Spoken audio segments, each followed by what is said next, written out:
Hey, Stefan, the BMW DIY guy here. The project we're going to be working on today is the Burger Tuning JB4. Some call it the juice box. It is a performance enhancing addition you can put into your BMW E and F series, and basically it plugs in and you can modify exactly how your car is running.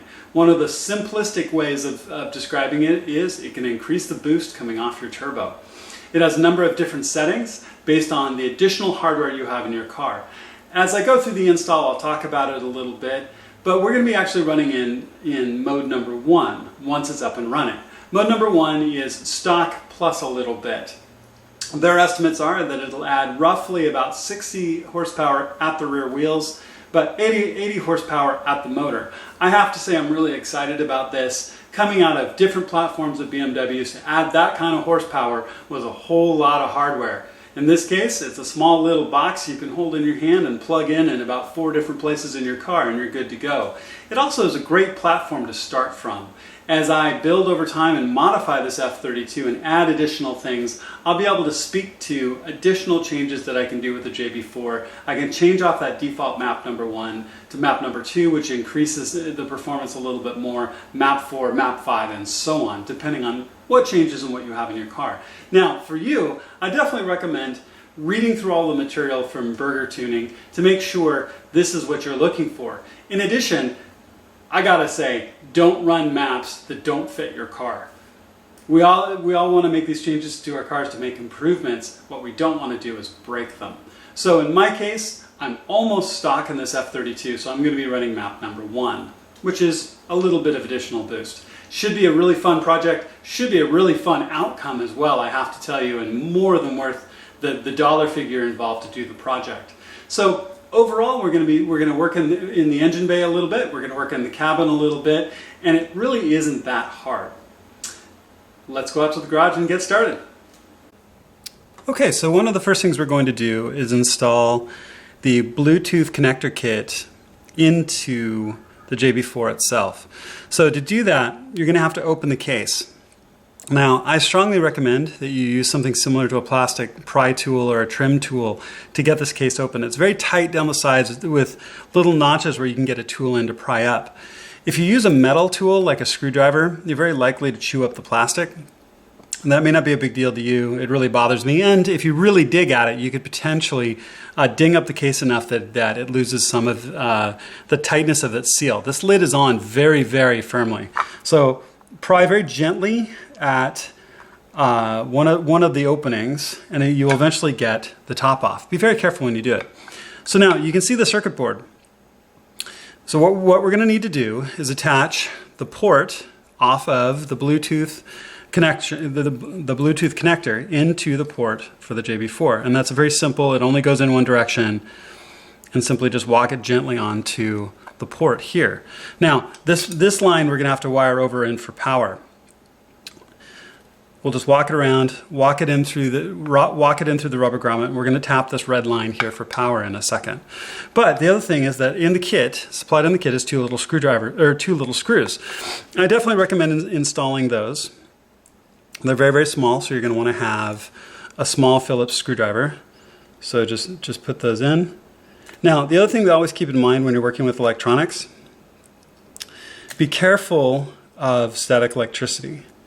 Try to touch something metal before you touch a circuit board or computer parts or circuit parts like that, because you don't want to short them out. Now, I've worked with electronics and computers for a long, long time, and I haven't ever shorted a piece out that I'm aware of, but it is something really to be careful with. So just don't be running your feet across a bunch of carpet and then come over and grab your JB4 board. Probably not the best idea in the world. Okay, so now those are in a nice and snug, and you can see how it all sits down now and it comes out through this port. Now when you open this case, there's a small little rubber plug right here that sits in between to keep the case sealed up. You'll just want to take that out and set it aside. So now that's all set up okay. And what we need to do is take this and feed it in through this little rubber grommet. Now, it's a little bit of a tight fit, which is good, helps keep out the weather, but can be a little difficult to feed through. But just be slow and patient, and there we go, we got it through. So now, You can tell our power line for this adapter is through and through that grommet. Now, they've provided a tap. You see the gray end and the red end. So unscrew both. The gray has a notch in it and the red end does not. So we're going to take the gray.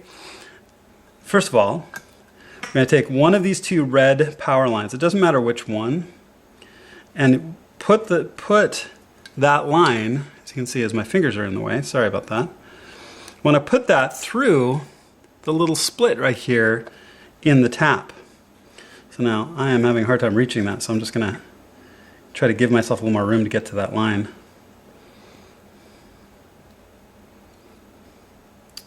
So just like that. So now that's in, as you can see. Take and screw this back into place. Now what this is going to do is going to pierce the cover on that line and make a connection. So make sure that's down and nice and firm, just like that. So that should be good. Then we've got our other red end here. So unscrew the cap. So you get the cap here, take your line, and you're going to want to insert it in. So you can see how this one actually goes down to go inside, right? So you'll take this, put this cap on this end, turn it around, and screw it into place on the other end of this tap. Now make sure that you press firmly on the line. Now I'm pushing firmly on this line to stay inside this cap as I screw it down. You don't want it backing back out or having any sort of problems like that. When you're done and it's nice and firm, give it a little bit of a tug. Yeah, it doesn't come out, so you're all connected and good to go. So your Bluetooth adapter now is completely connected to how it should be. So you can use that option, which is really convenient. So you can use it off your phone. One of the things that I'm going to show with this install is I actually have an Android display system in my F32 as well. So what you're going to see me doing is running the app on my display that's actually in my dash. That's not a default factory option. It's just kind of a cool tie-in. There's nothing to say you couldn't use your phone as well. It works for both iPhone and Android phones. You just have to go to the App Store. All right, so that's done. You can tell the board is now seated back in place very well. This is down and tight and in a place where it's not going to interfere. Make sure that all your rubber grommet is back into place again to keep everything sealed up nicely. And then reinstall the cover. Now it should just go right back into place nice and firmly. Make sure that the connection for the Bluetooth adapter out the other end is in place as well and not getting pinched by the case as it comes down. And it should just snap right back into place. Make sure your rubber grommet is solid there. Make sure your cable is straight and you're good to go. Now what I'm going to do is I'm going to use a little bit of my 3M double adhesive, and I'm going to attach this down, but only after I get the entire thing in place. That way I can make sure that the placement is good and it doesn't hang me up or have anything in a strange place. All right, so this is pretty much good to go, and my Bluetooth adapter is good to go. So now we can go and install it on the car. So let's go do that. Okay, so here we are out of the car. There's some basic work that we need to do first. So one thing I want to stress, I'll say several times and no doubt say several times more, when you are installing this component, absolutely unhook the battery first. Pull the negative post on your battery that's in the trunk. If you open up the right side compartment in your trunk, you'll see the battery right there. It's a 10mm socket. To loosen up the nut that holds the ground post for your battery, pull that off, tuck it away in a safe spot. So there is no power to your car while you're doing this work. You can damage your car and or the JB4 module if you do this while it's under power. So absolutely pull the power first. If you have any doubt, double check. I didn't feel like there was a point to show that stage on the video.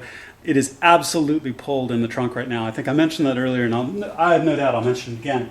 But there's several components that need to come off first. So your engine cover should just pull up and away.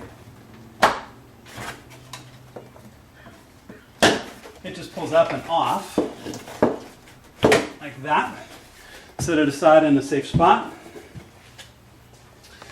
So now we can get to the plugs that are here in the back. Now, what I want to note is there's this engine foam that sits here. Now, mine has already been torn a little bit. There's a chunk that's missing right here. And there's a lot of people that have said that they really struggle to get this piece out. And I've known some people that have just taken it out entirely. They've given up on putting it back into place. I'm going to do my best to try to get it out in one solid piece based off of the assumption that BMW is pretty logical. If they didn't want it here, it wouldn't be here. So the fact that it is means I think that they need it there. So let's. I'm going to pull that. I'm going to pull the foam, and then we're also going to remove these two covers here and here, which are very, very simple to pull. So let's get those taken off. Okay, so let's get this cover pulled off. Now you notice that 1, 2, and 3, they're these little plastic nuts. Now they're 10mm nuts, and you can very gently turn, because you just need to turn them to get these off. In this case, I'm just going to turn them by hand if I can. And sometimes they will, sometimes they won't come off by hand this way. So let's see if mine will come off. So I've got one that's off here. This one and this one are being a little bit more trouble. So I happen to have my 10mm socket on me. So I'm going to take this and turn that guy. And as you can see, now it's clean off. They're just a 90-degree turn. You should be able to see. You can just turn these and it comes right off. And again, set that aside in a safe place. Let's go ahead and get this side.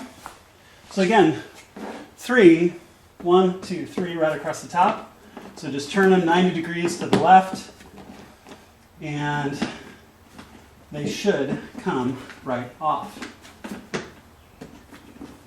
I've had one or two be a little bit stubborn, but that's fine. So there you go. So now they're off, because we're going to install the JB4 box on this side, route the cables through here. We also need to route for the the onboard computer controller over there. All right, so now that we've got the space cleared out, we can take and try to get this foam out. So what I'm going to do is very carefully try to back this foam out. It sits over a number of posts. So I'm going to try to walk this out very, very carefully if I can. My goal is to try to get this foam out without tearing it. There. Now mine, before, must be from a previous owner, has already been torn a little bit, so I'm just going to have to live with that. Can't say I'm too happy about that, but I think it'll be okay. Like I said, I've spoken to several owners that have just taken this foam out entirely, and the irony is I got it all out fairly simply, but that may be because it's already in two pieces. So there, you can see the connectors that we need to get to now, here and on the back of the engine and over on this side. And so now what we'll do is we'll lay out the JB4. You can see it here. I'm going to lay it out on this side, up in this corner up here. And then we'll lay it out across the motor where we can get to it very, very nicely. Okay. So this will go across the top there, very simply. Okay, so the first connector that we're going to change is the connector on the charge pipe. So I wanted to make sure that you'd be able to see this, and I'll be showing each connector separately as we move through this. But you can see it's on the right side of the engine connected to the charge pipe, and this is the one that you had to make sure was the correct connector when you ordered the JB4. On how the connector actually works. So that's the one we're going to be changing next, and I'll zoom in a little bit so you can see it as we do it. You want to use a pick tool or a small little screwdriver to lift the little tab in the connector and slide it out and connect the jump from the JB4 box. So let's do that. Okay, so we just need to take this connection off, and these are for what frequently people call the rainbow plugs or rainbow connections. So you just get a little pick or screwdriver, get it underneath the flat tab, underneath the plug, gently lift, and it will slide right off. Now the other thing I've done is I've routed the cables here underneath these others. So underneath this bundle, over the top didn't seem to really make much sense to me. So I'm going to route them behind. So then you've got your adapter here. Just take that and it snaps straight in. It only goes one way. There's a nice click. There it's set. And then here's our new connection. Route it down in the same orientation as the original plug. Snap it in. And you're done. Just like that. So one down, a couple to go. Okay, so the next sensor we're going to remove is the one right here on top of the intake manifold. As you can see right there, that's going to be the next one that we change out. So I'll zoom in so you can see it, so you can see where it is, and we'll get that one changed out next. Okay, so here we are. Now again, you can probably see this connector a little more clearly than you did with the previous one. You can see there's a little tab right here in the plug itself. This is the tab that you want to lift with your tool. And then when you lift with that tool, it will come out. So all very simple as it comes out. And this plug should just walk itself right back off for you. Just like that. Super simple. Again, we've got our adapter, and it goes in one direction. It's in with a click. We put on the Y, right back in the proper spot.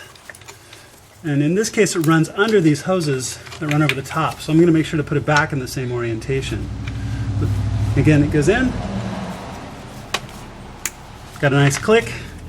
Both plugs are in. So now we've got 1, 2, and our third is going to be right here at the end of the fuel rail. And I'll show you that a little bit more clearly. So as you look down the fuel rail right here, this metal pipe, essentially it's the fuel rail, you can see right at the end, you see that's the connector that we're going to want to replace for the last one. So get a good clean look at that so you can see where it is. And now we'll zoom in so we can get it removed. Okay, so we have the same connector type right here at the end of the fuel rail. We've got all of our other connections set up. We've got our one last connectors that I've pulled out of the way here. Now again, as you do all of these, and be very, very careful as you go. I can't imagine breaking one of these. And what that would mean. So take your time, lift the tab, gently push it back, and there you can see it's out. So now that connector is out, we will take the adapter, insert here. As you can see, it's keyed so it can only go one way. So again, we get a click of a solid connection. We'll back this back in here and get the other connected right back in. It's a little tight space to work with.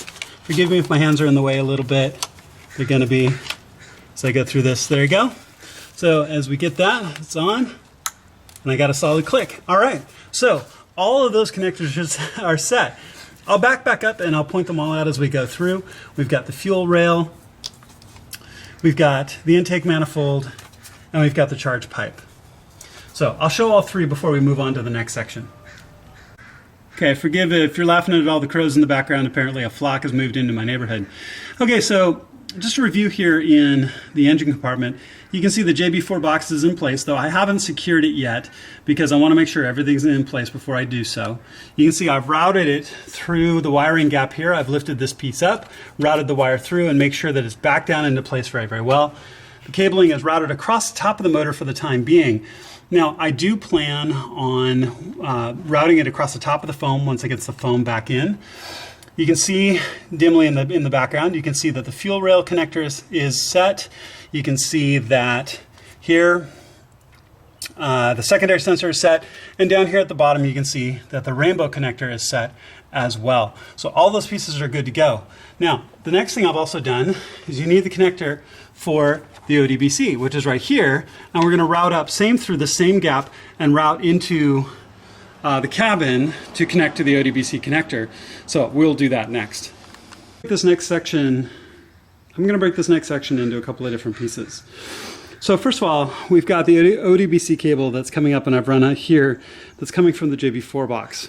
So if you have an automatic transmission, this next step for you will be very, very simple. You should be able to see highlighted there a grommet with, in my case, has a hose going through it. Now, if you have an automatic transmission, you do not have that hose. All you'll have is a little rubber cap that you can pop out, and you'll run the ODBC data cable through that hole. And I'll show what it looks like on the inside. Now, if you have a manual transmission like I do, you've got an additional challenge. Because if you have a manual transmission, you've got an additional hose that actually uses that connection right there through the firewall, or uses that hole through the firewall. So you have to fish the cable around that hose through the firewall. And candidly, it's a bit of a challenge. I wanted to show you right here in the stage that I'm at, where yes, that is a wire coat hanger and a lot of electrical tape. So what I did is I inserted a small flat-bladed screwdriver between the hose and the grommet to make sure that get it to the inside. Then, knowing that I had enough space and the path was clear, I fished a wire coat hanger through that hole down into the inside. I then secured the data cable to the hanger and slowly fed it back through. Now, the challenge is, and I really wanted to show this kind of in midstream and not all connected, there's this big square plug. So if it was just a thin cable or something similar, it would be much, much more simple. You've got this big blocky square plug. You've got to get through a space that's not designed for any of it. Now let me zoom in real tight. Now it's a little washed out by my light, but I wanted to make sure that you saw the connection. You can see the data cable, this data ribbon cable coming through the connector right there. So, and forgive me for having the camera at hand here and using my hand to get through this to show it, but there's really no other way to show it. So again, if you have an automatic, you have just a simple plastic plug right there that you pull out and you fish the cable through. If you have a manual, you have to fish that cable through, and it's a little bit more difficult. Now what I did in my case, like I said, is I fished this through. I very, very securely taped it, and I used electrical tape in this case. You could use any good secure tape. And what I made sure was try to build up a cone here in front. I fished a lot of wires in my day. So secured the data cable really, really strongly, secured the plug very, very strongly to not bang the plug up, and then built up in front of the plug to try to, build a cone shape to help it force its way through. I then very slowly backed the cable out till I could feel the plug hit the inside of that grommet. I then crawled back into the car and pushed very firmly to help guide the plug, which is still wrapped up in tape here, into the hole, because again the hole is very, very tight and the hose fills the entire hole. So with that screwdriver in place and with a flat bladed screwdriver that I put in very, very carefully because I knew it would be strong enough to make it through but not perforate the hose, I could guide this back through and gain just enough space that I could very, very carefully work my way and work my way and work my way and work this way through.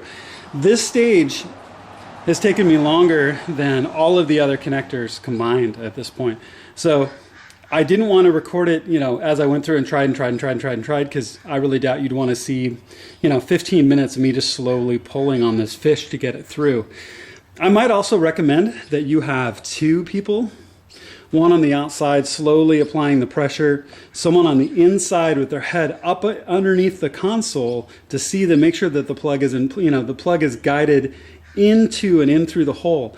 If not, it wants to come up and just bang right into the metal of the firewall, and you'll never get it through because your hanger will be through, but the plug will be hitting, backstopping into the firewall, and you're never going to get that. So you have to be able to guide it into the path of the hose, around around the hole, the metal of the hole, and up and through.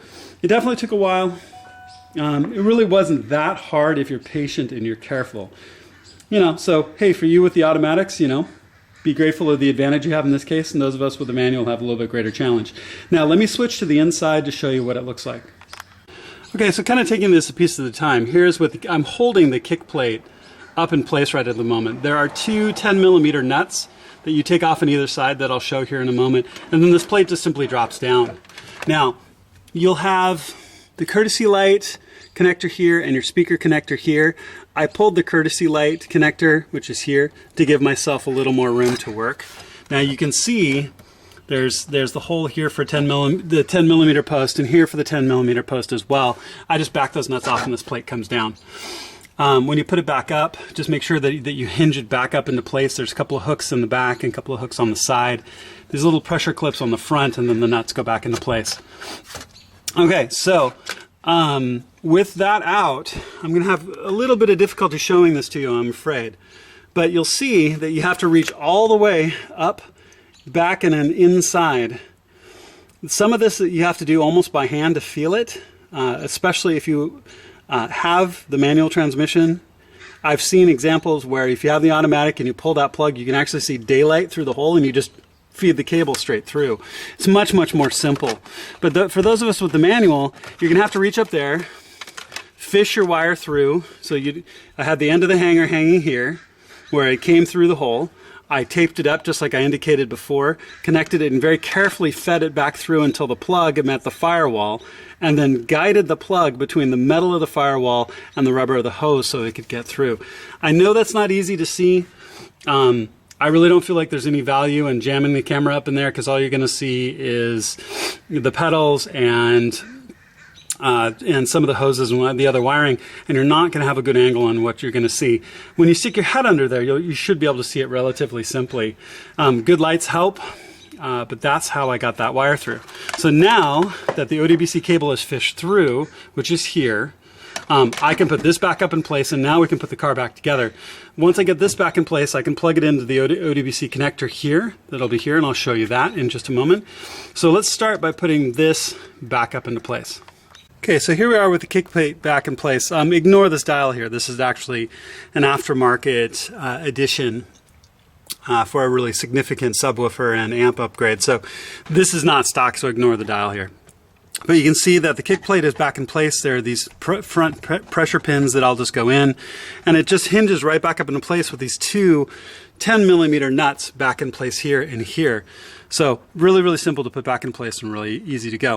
All right, let's go back to the motor and get that all buttoned up because we're pretty much done. Okay, so before we close everything up and put everything back together, let's double check all of our connections. So the ODBC connection is on and plugged in. Now notice that the little rocker tab on the cable that you pulled through the firewall goes only one direction into this plug. There's a little locking tab on one side so you can tell which way that it goes in. So it'll lock in and it'll click. Now, what I'm also going to do is that once we're done and I show you the walkthrough, I'm going to wrap this connection with electrical tape to protect it a little bit, make sure that it stays closed, and just overall make sure that it stays okay. I don't have any heat shrink or anything like that at the moment, or I might even consider using that.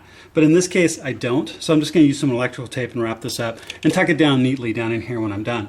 So the ODBC connection has come through this gap right here. Make sure that it's down and in place and very, very solid. Let's check the rest of our connections as we look at the motor. So we've got 1 intact and good to go, 2 all set and ready to go, and 3 on the fuel rail here in the back, good to go. We're going to run our cable back across, comes through this gap here, and again, it runs through the one gap through this weather stripping, make sure that it's in place and solid, and then I'm going to mount my JB4 over here. So what I'm going to do is you can see that there's the structural support bar here. I'm going to take zip ties and zip tie it to this post, or excuse me, to this bar so it stays in place and won't move or rattle around. Then I'm going to use a little bit of my double-sided 3M tape and attach the Bluetooth antenna here on this side. So I'm going to do all of that, then we'll walk through putting the covers back on, and including the foam, and I'm going to run that cable over the foam, assuming I can make that work. And we're good to go. We're going to be ready to fire the car up and give it a shot. Okay, so here we are. Everything is secure. The JB4, I put a strip of my 3M tape along the edge and secured it to this bar. I've also zip tied it as well and used a little strip of my double-sided 3M tape here on the antenna and attached it so nothing will move around and it'll be safe won't get bounced and won't rattle. So let's start with the hard thing first. Now, I've realized, as I've looked at this, I really think there's no way to get the cable above the foam, as I was indicating I was going to try to do. I just don't see any way that's going to work. Obviously, with the fuel rail connector here and our intake manifold connector here, I just don't see any way that our foam's going to be able to stay above. So let's try to get this foam back in. And like I said, I thought I'd try with the hard thing first. You'll notice that in the foam, there's a couple of post holes essentially. So I'm going to tuck this back in and see what I can do to get this foam back into place. Now, like I said, I've spoken with a number of people who feel that this foam is kind of useless and pointless, but I'm a big believer in BMW generally doesn't do things unless for a reason. So that post is back in place. It feels like that one's back in, and I think that's back in as well. But time will tell, especially once we try to get the engine cover back on. So my foam was already torn in half by someone else. So I'm going to get the second piece back in to the best of my ability here. Again, I think it's going to be a little bit of a challenge to get back in, but we'll give it a shot and see where it's all supposed to go. And that looks right, but I honestly don't know. And if this does not work, then what I'm going to do is I'm just going to take it out entirely. I think the key to knowing whether this has worked or not is when I try to get the plastic, essentially vanity cover, back into place, because it has to fit over these posts. And this foam has to sit right for it to fit on these vanity for the vanity cover to fit back on right. So I'll definitely see as I get this done here if it's in the right place or not. So let's figure that out. I think we're almost there. Okay, so question is, that seems to fit in front of that post there, and there, and here. And yeah, you get to hear me struggling with this a bit. I also switched back to my work gloves to try to cut down on the mess. Well, that looks like it's back in place, but we're about to find out. So here's the vanity cover that we will get reinstalled here. And yeah, it's just got a series of posts it fits onto. So it fits here and here. That one just pushes on.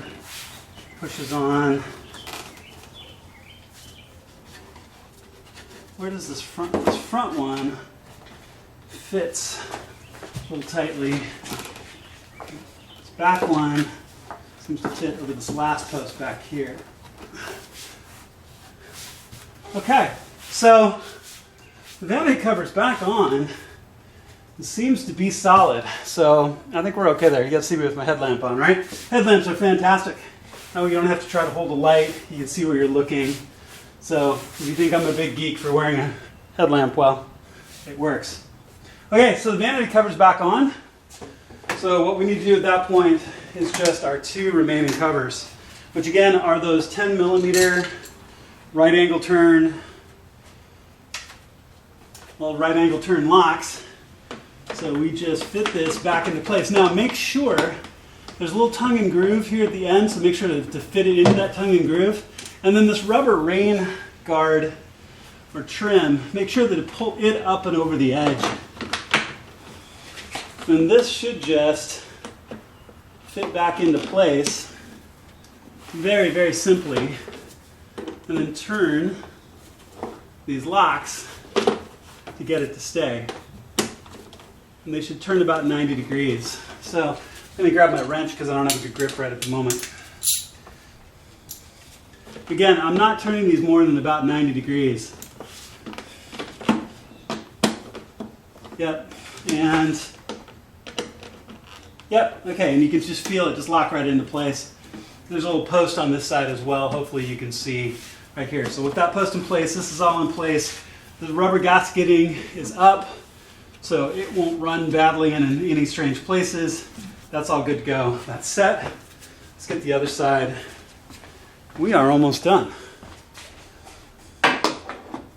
Now, I will always say as you go through these things that this is my best effort to do this work. In a lot of cases, maybe you might find a way that you might do this better.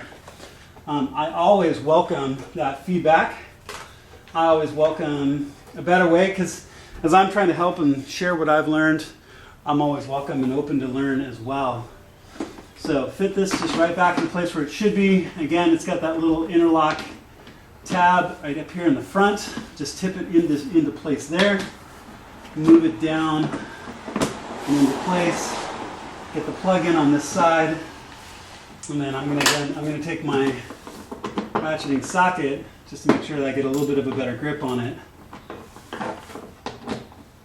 To turn that 90 degrees to lock it into place. So locked, locked, locked, locked. All of my rubber trim is up. All this is set. And then, I don't know about you, but whenever I've been working, especially in the engine bay, I always look to make sure I haven't left something behind.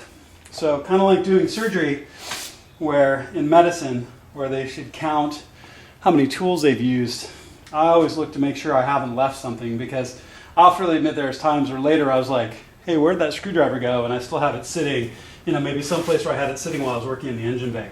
So everything that's supposed to be connected is connected. All of our covers are back in place. Our ODBC connection is all set up and ready and good to go. All of our 3 connectors, 1, 2, and 3, are all set. Our Bluetooth is all set, and our JB4 is secure. So at this point, everything's back in place and where it should be. And yeah, here comes the fun part. We get to jump in the car and fire it up. Now, of course, before we start the car, we're back here in the trunk. You can see I've pulled the ground post off. I'm going to put that back into place and secure the 10 millimeter nut that keeps that ground post intact. So I'll put that back on, and then we'll be inside the car, fire it up, check out the app, and move forward with what is a really cool upgrade for your car and my car too. All right, so the install is all done. Everything's all buttoned up, and it's working.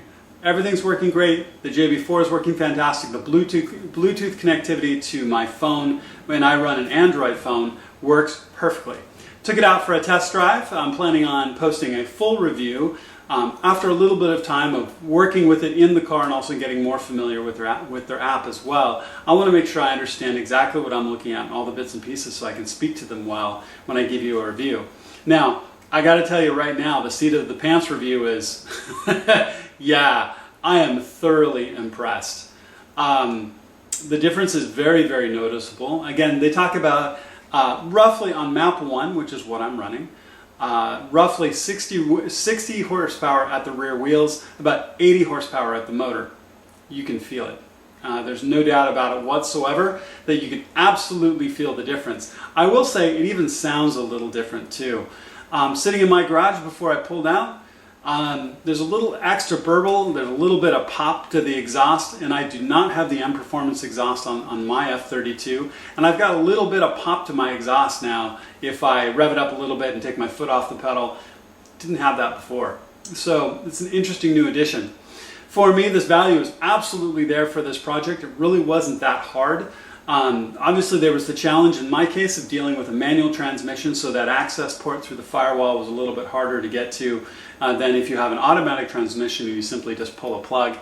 But even with that, it's really not a hard project and absolutely worth it. I will say, coming from different platforms of BMWs, adding 60 horsepower at the rear wheels is a lot of time, a lot of hardware, and a lot of expense. So to be able to spend less than an hour out in the garage and install a very small piece that adds that much horsepower for that much cost, the ROI really is there. Now, I don't want to jump into doing a review now, but I have to say, just in a brief seat of the pants review, taking it out and bringing it back, the difference is really tremendous. I cannot recommend it more highly, and is really, really impressive. Hopefully this install has worked well for you. If you have any questions, please leave comments below and I'd be happy to help out any way that I can. And always, it's a learning process. Even if you see some way that perhaps could have been done a little bit better or a little bit differently, I welcome that feedback, and that gives me an opportunity to share it with the enthusiast communities as you can as well. If you have any questions, let me know.